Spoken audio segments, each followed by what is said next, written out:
Really felt on paper it was going to be very difficult.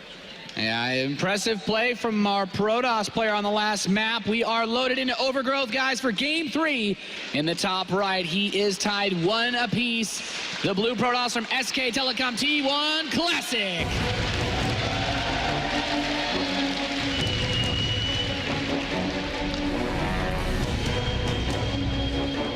And on the left bottom side of Overgrowth, we have our red Terran player. He is representing Acer. Give it up for MMA.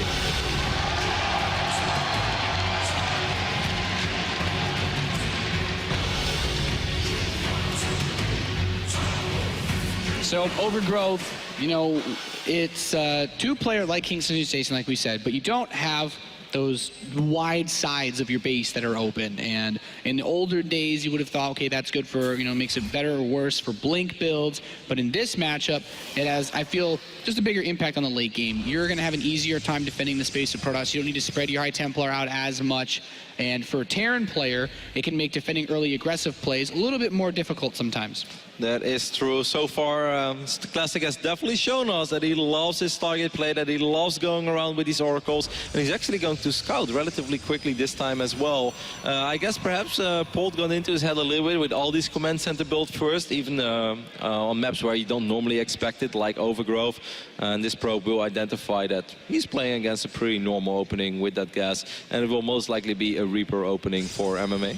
Yeah, I mean, the Reaper builds are pretty much the gold standard in Terran versus Protoss. You want to be able to get around and scout. Of course, the Stalker is fast enough to chase down SCVs. It's difficult to get follow-up scouts, and this probe manages to get in right before you really have to worry about losing it to anything like that Reaper. So he can just go home, he could try to hide himself somewhere, but without that second gas, it doesn't seem likely that he would try to pull anything too cheeky. No, I was thinking about it though, because Classic is definitely the type of guy that if I was a Terran player, I want to make sure that that probe actually went home, because you never know what it's up to.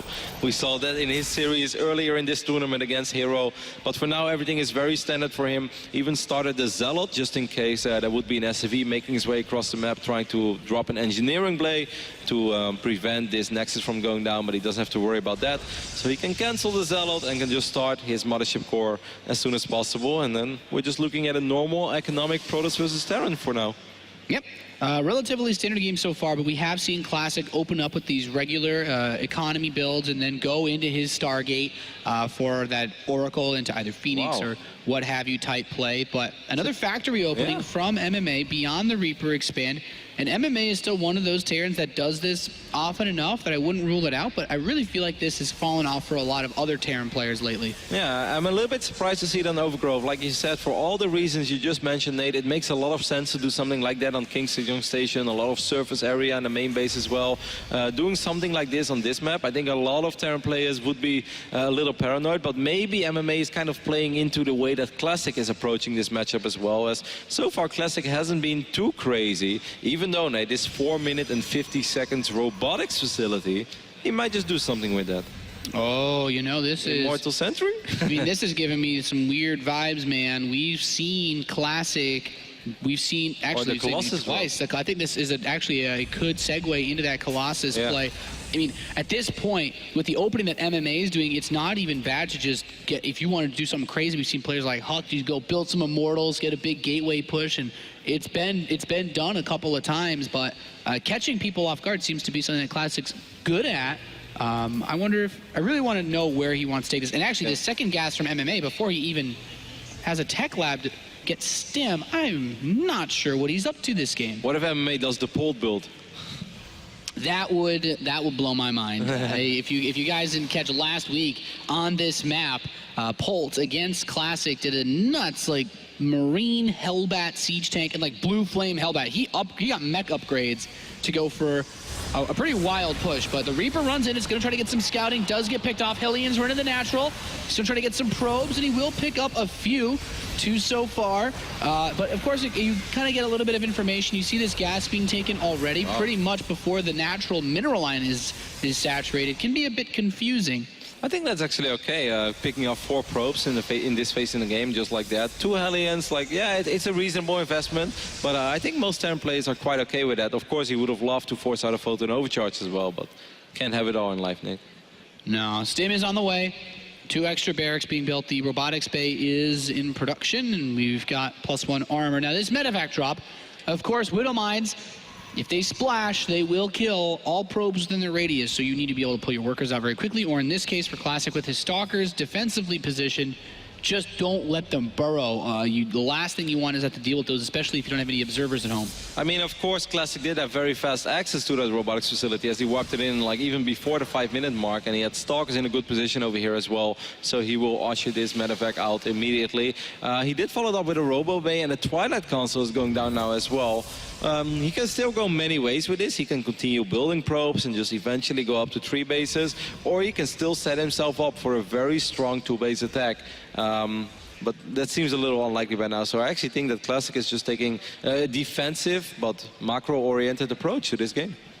Yep, Colossus on the way, and with the Twilight finishing up at the same time as that +1 armor, he can either just move into a very standard 1-1 setup, maybe go for a Colossus push later on, or he can just go really fast +2 armor, try to take a third, draw this one out, and use a very powerful Zealot composition to deflect any attacks that MMA might throw his way. I believe there is an observer on the right side of the map. I would love to see if this observer spots the medevac. I don't think Classic saw it. Of course, he does have units in position, but now there are 2 medevacs flying in at the same time. Okay, these Widowmites are just setting up a small trap while we do have a pause request from MMA. As hopefully this won't take too long, especially because we're right about to jump into the action on Overgrove. Things are about to die, Nate. Yeah, things are looking pretty interesting as we... I mean, it's tied 1-1. This is a series that a lot of people say, you know, MMA had some really good TVP lately. Classic, of course, he's got a good win rate. Hasn't played a lot of games, but the games that we have seen have all looked pretty sharp. So, and he's living up. He's showing a lot of variety in his openings, and I think that's the thing that I'm most surprised by. Perhaps that's some of the benefits you can get from not playing in every single tournament, that he actually had a lot of time to just sit back at home and think about his style and his way to approach this matchup, because he's showing a lot of different types to open. Like, yeah, he loves his Stargate play, but he's seen a couple of crazy Colossus build. We have seen an aggressive opening with Blink Stalkers and very quick 3 bases, and we have also seen him, you know, in this matchup, for instance, just go for a defensive robotics facility build. Yeah, I definitely agree with you. There are a lot of variety coming out of Classic. MMA's kind of just sticking to his guns so far in this series, but I wouldn't be surprised to see him maybe turn it up a notch later on. He's not one of those guys that go gas first ever, really, though. So I think it's difficult to call, because if you go for that build, like the factory opening didn't really accomplish a lot for MMA on King Sejong Station. The Marine drop follow-up was the most powerful part. So yeah, perhaps if that's the focus, like it doesn't, the mine, like, because going like mines this time is still, I think, equally okay. But playing around with it, you know, no need to switch your strategies just yet. I still think that, like, excuse me, sorry, I'm like losing my mind over here. I'm slightly distracted. I think actually the factory opening on King Sejong was pretty successful, because I feel like the first Hellions, they've bait out the photon overcharge, which allows you to set yourself up for that second wave. Because obviously, you know, your first 4 Hellions are not going to kill the entire mineral line, but if you just force out that photon overcharge and then later on you come back with Hellions and Marines at the same time, then you have a good chance you'll be a lot more successful. I just generally like the mines a lot more than the Hellion play, and someone really already on the Buff Cyclone hype train. I'm not sure if he's actually been watching the show matches of Legacy of the Void. I just wanted to outrange the Nexus cannon. That's my dream. And siege tanks. It's like, why make something else? The MMA love is real. Well, just give them an upgrade that they can actually jump like Reapers as well. Yeah, they should be able to climb. Give them the grappling hook too while you're at it. Give them the grappling hook and Blink. Just pick your poison, man. Yeah, we get the Neil Terran upgrade, the Herc and the Cyclone at the same time. The Herc clone, man. They can sit on top of each other. That would be one hell of a unit, that's for sure.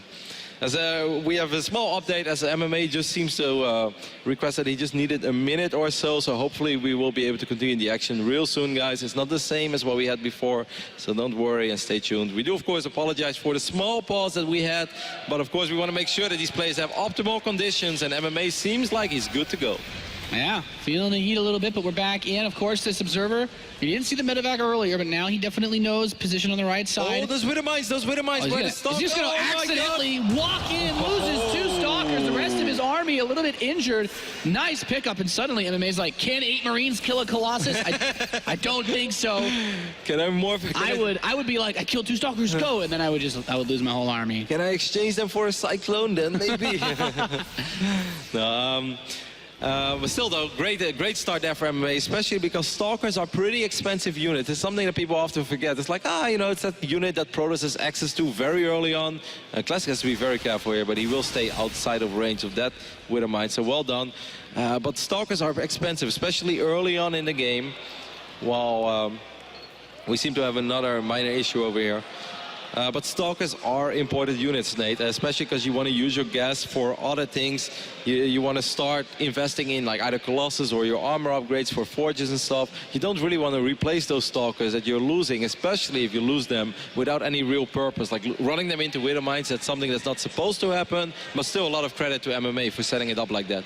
Yeah, I mean, there are some strategies that hinge on getting to a very specific number of Stalkers and then not producing any more for the rest of the game. And, on maps like Overgrowth, those big, heavy, no gas on your third base styles, we make lots of Zealots, which honestly kind of fits in with the way that Classic played last week, a heavy Zealot composition, which, interestingly enough, he hasn't shown as much of in this series yet. Is still quite strong, and losing the Stalkers will slow you down a lot because you need something to cover those Colossi when you make these big gateway pushes that can't shoot air. Yeah, I couldn't agree more, especially because it also looks like Classic is taking a very economic approach to this matchup, while on the other end we see that MMA was mostly focusing on trying to be aggressive, trying to find an opening, and he's slowly but steady setting himself up to find an opening when he picks off a unit or 2 or 3 over here, especially if those units are Stalkers. Sentries would have been very nice too, and obviously in a dream world it would have been the Colossus, but yeah, I mean, if those sentries are actually in range of the Widowmine splash, they will instantly die too, so it could have been a lot worse if that army didn't move away or spread out in time, to say the least. But it's still a situation that gets really tricky because you don't want those mines to be out on the map, but you also have to make sure that you're not taking heat from what you're hunting. Cool, that's the kind of stuff that is pretty cool as well, because like in the past we also saw Terran players whenever they were opening up with the Widowmines, you saw them be a little stubborn sometimes and just fly straight in, and like, okay, yeah, there are a couple of units, but I'm still gonna try to plant my Widowmine in that mineral line, but then 9 out of 10 times that's just not successful. And now you see MMA immediately just back off, retreat that medevac. He's like, all right, well, I would have loved to kill some probes, but since it seems like I'm not able to kill some workers, I'm just gonna fly back for now and I'll put him somewhere else, and maybe I get lucky. And he definitely did get lucky. Yeah. He stayed up all night on Overgrowth to get lucky, Nate, and he did. I mean, you can really try to force them into the mineral lines, but, those investments can... it actually reminds me quite a bit of MMA's actually been very, very focused on this, because now that I think about it, he did the exact same thing versus Bomber, where he had the option to throw away quite a few units. Or maybe I'm thinking about the Tasia Innovation series again, but it's moves like that can get you big edges where you don't want to throw those Marines away for the drop. And in this instance, if you don't throw those mines away to kill maybe a single probe, picking off those Stalkers, I think, is a lot more valuable when you're at a phase of the game where those Colossi are so vulnerable. And if you pick off those sentries too, you could maybe even just spread out 8. Maybe he would have tried. I probably would have. I would have lost all my Marines, but I sure as hell would have tried. And I mean, let's not forget that game number 3 in a best of 5 series like this is extremely crucial. You get yourself in a 2-1 lead. You only have to win 1 more web, and you'll make it to the grand finals of the WCS Championship 2014. For MMA, I think that would be one of the most beautiful moments of his career. Of course, he had it early on. He's already been a BlizzCon champ. He's been here before. He has played on the biggest stages of the world. He has won tournaments all around the world, but especially after such a long break from being the absolute best for MMA, I think you could truly say that would be life-changing. And for Classic on the other end, Classic is still fighting, wants to make sure that people don't see him as this one-hit wonder that some people still think that Classic kind of is, which is totally not fair, because he's a very good player. He was around for a bit when he was Terran. He was competing in the Pro League, a very high skilled league in Korea. After that, switched to Protoss, became a lot more successful, even won the GSL, the most prestigious tournament in the world when it comes to the regular seasons. But of course, there's nothing bigger than the grand finals of WCS here. So for Classic 2, it would be by far and away the biggest achievement of his career. Yeah, he hasn't really been like an outspoken player, despite winning that GSL. And maybe it kind of goes to we were kind of a little bit surprised when he had his interview before playing against Polt last week. He's like a lot of people cheer for Polt because his TVP is renowned for being among the best in the world. And Classic's like, it's really obvious I'm a better player. Yeah, I know. He was like, it's clear that I'm the favorite player in this match. You guys don't understand how much better I am than Polt. That was actually really cool. Classic showed a lot of personality in some of the videos that he showed, because it seemed like he was genuinely confused that people could actually think that Polt was the favorite against him. He's like, are we actually like watching the same game? Are we discussing the same plays here? Like me, underdog? Like he's like, no, I'm not the underdog. And in the quarterfinals against Hero, he also showed a lot of confidence. I must say it was more in the video than in the actual gameplay, because in the gameplay I felt that Hero played more confident in the series. But it's fun to see. It's fun to get to know these guys a little bit better. And as you guys can see, we are back in the game once more. We, of course, sincerely apologize for everything that is going on, but hopefully we can just continue the action from now on and watch some amazing PVT. Yeah, I like this. He's starting to move around. He wants to pull this army out of position so that he can go for that third base. The Photon Overcharge will defend for now. The Stalkers blink to the right side, and even just using that blink can open up a couple of moments for MMA to try to hit that third Nexus. In Terran versus Protoss, even though MMA is taking his third, you generally want it before the Protoss player has it. This is one of the reasons why Classic has consistently been able to maintain an equal supply to MMA, where, as we were discussing on King Sejong Station, you generally expect the Terran to be ahead going into the mid-game. Yep, Combat Shield is about to finish up, and +1 attack is about to finish up for Classic. But I feel you, Nate. I really think this is something where you kind of, if you're MMA right now, you're like, man, there must be an opening somewhere. But if you just look at the minimap vision of Classic, he doesn't see this, though. He doesn't see the bio units, and that could be tricky, because maybe a Colossus can get picked off that's in transit or something. But I love the vision of Classic. He has Pylon spread out. He has an Observer or two. He's still already thinking about offensive matters in the later stage in the game. Classic is setting himself up in a very strong position. Yep, I'm absolutely loving this play. And keep in mind, as we discussed earlier, I'm really interested to see, he will take the gas on his third base, so we won't have some sort of mega commitment to gateway units behind the Colossi. We're going to see him pull off, again, this fancy play. That Templar Archives is coming in. His Storms were pretty damn good last game. But this is very different, though. This is a lot quicker. He has super quick access to the High Templars this time, because in the last game, of course, there was a Stargate game as well, but he went up to 5 Colossus. And just to take things into perspective right now, I believe he only has 2 Colossus currently out on the map. So he's actually not as strong as Protoss normally is. And if MMA would go absolutely bananas now on aggression, okay, he has 3 Colossus. That's a little bit better, but it's still a quick transition into Storm. You make a really good point. You're at the weakest phase that you'll be at against a Terran player that has what I would say is enough Vikings to really make something happen. Again, this is a situation where if he pulled his SCVs right now, I think he actually could just kill Classic. But he doesn't have too many SCVs, though, Nate. He only has 47, but it seems like a lot of units are making their way across the map, though. But I do not believe that those are SCVs. For now, actually, maybe few more.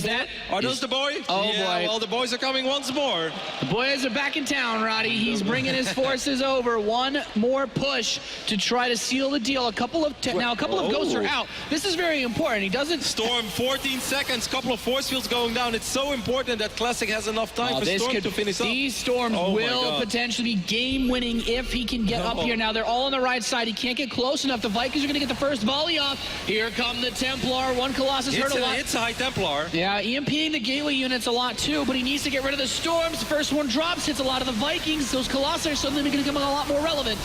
I'm not sure if this is good enough for Classic, though. The Immortals not participating in the battle. The Storms are not killing a whole lot. They're dealing damage, but they're not killing really anything. A lot of Marines and Marauders are still alive, but another Storm will connect. But I think that these Archons are going to get picked off. One final Storm dropped. You said it, Roddy. 22 SCVs lost fighting, making this push, but the Mothership Core is dead. It's just Zealots, and there's a hell of a lot of Marines here to fight. The probes coming off the line for Classic. One last desperate attempt to defend, and even EMPing probes, Roddy. That's just too much now. Too much firepower in all these Marines that are still alive for MMA as he's working on this third base of Classic. 23 probes have gone down in the process. That was a very tricky fight and a very scary fight with all these High Templars having access to Storm, but they just didn't really kill a whole lot. I felt Classic was almost a little bit too trigger happy, but MMA just did a great job in baiting out those Storms, also landing an EMP or two. Of course, Classic is still gonna try, because hey, Storm is the comeback unit, but yeah. Oh, he puts a ghost in the medevac, drops on top. I mean, well, he whiffed, but it was cool. It was really cool. That is more than an A for effort. Yeah, I mean, at this point, you can do whatever he wants. There's only one base that with barely any resources available for Classic, and 7 Zealots and 3 Observers, just not generally enough to stop a full Terran army. Still so much firepower in all of these Marines. Very awkward position for these last Zealots from Classic.